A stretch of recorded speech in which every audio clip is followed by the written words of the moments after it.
The instructor ordered, "Bond with your creature." The human whistled, and every beast answered. Before this begins, tap save, because by the end, you'll understand why even predators listen when a human calls. The Xenowild Academy was the most dangerous school in the galaxy. Here, cadets from 100 worlds came to learn one thing: how to command nature itself. From plasma serpents to void leviathans, every creature could be tamed, if you had the will, or so they believed, until the day a human enrolled.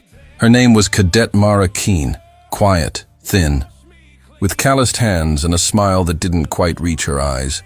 Most thought she was a clerical error. Humans weren't supposed to attend the academy. They didn't even have registered fauna on most of their worlds anymore. The instructor, a 7-foot scaled veteran named Kralthor, laughed when he saw her. "Human. You're here to study beasts?" "Yes, sir. Do you even have beasts?" Mara hesitated, then shrugged. "A few," the class chuckled. The word human was whispered with amusement. Prey species, soft-skinned, good with machines maybe, but not with teeth. Kralthor motioned toward the training field. "Let's begin." The gates opened. Out strode the first creature, a Virex, a predator bred in storms. Scales like lightning glass, 6 red eyes glowing with hunger. Each cadet was assigned a beast. Each was told to bond, through dominance or empathy. One by one, they tried. One by one, they failed. The Virex snapped, hissed, roared, and every cadet retreated behind energy shields. Then it was Mara's turn. Kralthor grinned. "Your creature awaits, human." "Try not to die too fast." Mara stepped forward. No armor, no weapons, just a faint whistle between her lips. At first, the Virex ignored her, then its head tilted. She whistled again, soft, rhythmic, almost like a lullaby. And the impossible happened. The Virex sat down. The entire class went silent. Mara walked forward, hand out. Calm as starlight, the creature lowered its head until her palm rested between its eyes. "Good girl," she whispered. Kralthor's jaw dropped. "What? What did you just do?" She smiled slightly. Said hello. The instructor, stunned but stubborn, ordered more tests. He released the Mantid Gorath, the Crimson Howler, even the Titan Scale Basilisk, beasts that had crushed entire platoons. Each time, Mara did the same thing. She whistled, and each time, they came to her, not as conquered animals, but as friends greeting an old companion. By midday, the entire field was silent.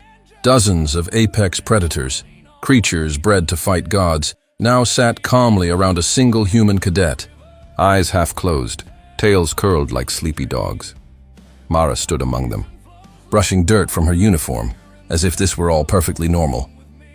The instructor finally spoke. How are you doing this?" She looked at him, expression gentle, almost sad. "Where I'm from, sir. We used to share our homes with creatures bigger, louder, faster than us. We didn't rule them. We loved them, and they loved us back." One of the beasts, a razor-backed wolf thing, nuzzled her shoulder. Almost purring, Mara smiled softly. "I think they remember." Word spread like wildfire. Human girl charms the beasts. Terran empathy, weapon or miracle. Soon, representatives from entire empires came to witness it. Mara stood in the grand arena before a crowd of thousands. The instructor, trembling with awe, gestured to the release gates. "Very well. Cadet, if you are what they say you are. Call them." Mara tilted her head. Wind brushing through her hair. Then she whistled, a single clear note, rising, falling, carrying something ancient. The ground shook, from the pens, the forests, the distant mountains. Every creature within 10 miles answered, rumbling, roaring, chirping, singing, predators that would never tolerate one. Another now gathered around her in perfect peace. Some bowed, some lay down at her feet, some simply watched her, and waited. No one moved. Even the spectators felt something. Primal stirring. Not fear, not reverence, but recognition. They realized all at once what humanity truly was. Not conquerors of beasts, but kin to them. Mara turned. Eyes glinting with tears she wouldn't let fall. You wanted us to bond. Sir, we never stopped. That night, as the twin moons rose over the academy, Crowthor approached her quietly. You've changed how the galaxy sees your kind, Mara chuckled. Maybe. Or maybe the galaxy just forgot what family looks like. The Virex lifted its head, resting it gently in her lap, and for the first time in recorded history, the Xenowild instructor bowed. Human. You honor every world that breathes. Centuries later, statues of Mara Keen stand at every academy gate. They say that if you listen closely, when the wind passes through the stones, you can still hear a faint whistle, and every creature in the forest pauses, just for a heartbeat, as if remembering their oldest friend. If that story gave you chills, don't scroll, tap save, repost it, because somewhere out there under strange suns, a human's whistle still echoes, and every beast remembers why.